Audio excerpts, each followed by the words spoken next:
Кыргызстанда коронавирус инфекциясы жуккан дагы бир бейтап Талас облусунун тургуну каза болду. Бул тууралуу 9-сентябрда коронавируска каршы республикалык ыкчам штаб кабарлады. Штабтын ушул эле күнкү маалыматына караганда илдетке чалдыккан 87 бейтап жаңы катталды. Алардын эң көбү Бишкек шаарында 27, Баткен облусунда 17, Жалал Абад облусунда 13, Ош облусунда 11, Чүй облусунда 8, Ысык Көл облусунда 7 жана Ош Талас облустарында 2ден адам катталды. Жалпысынан коронавирус эпидемиясы башталган март айынан бери Кыргызстанда бул илдет 44 613 адамга жукту. Алардын 40 336-сы айыкты, 1063 бейтап каза болду. Азыр COVID-19 илдетине чалдыккан 535 бейтап ооруканаларда жатат. 2373 бейтап үйүндө дарыланууда. Оору жугузгандардын 3159-у медицина кызматкери. Алардын ичинен бир дарыгер Жалал Абад облусунда жаңы катталды.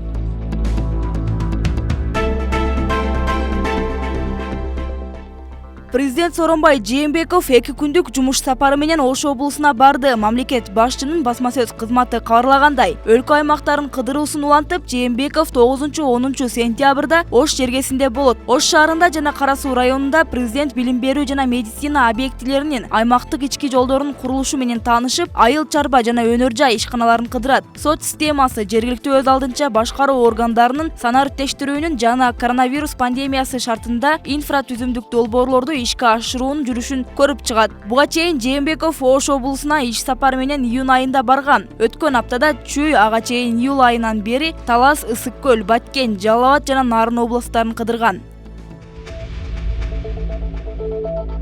Кыргызстандыктардын Орусияга кирүүсүнө коюлган чектөөлөр жакында алынат. Премьер-министр Кубатбек Боронов 8-сентябрдагы брифингде кыргызстандыктардын Орусияга кирүүсүнө коюлган чектөөлөр жакында алынаарын билдирди. Алардын ичинде Орусияда окуган кыргызстандык студенттер да бар.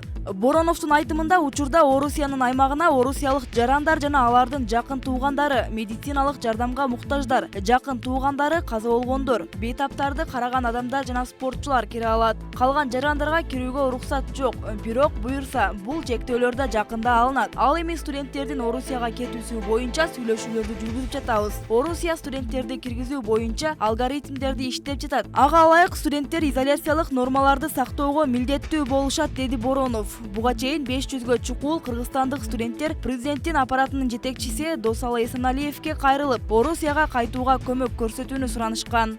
Студенттер Орусияга киргенден баштап ПЦР-анализ тапшырып, 2 жумалык карантинде калууга даяр экенин да айтышкан. Ошондой эле буга чейин Орусиядан коронавирус менен күрөшкөнү келген бир нече дарыгер да кайта албай жатышканына даттанышкан. Орусиянын өкмөтү коронавирус инфекциясын жайылтпоо максатында 18 марттан тарта чет өлкөнүн жарандарын киргизүүгө чектөө киргизген.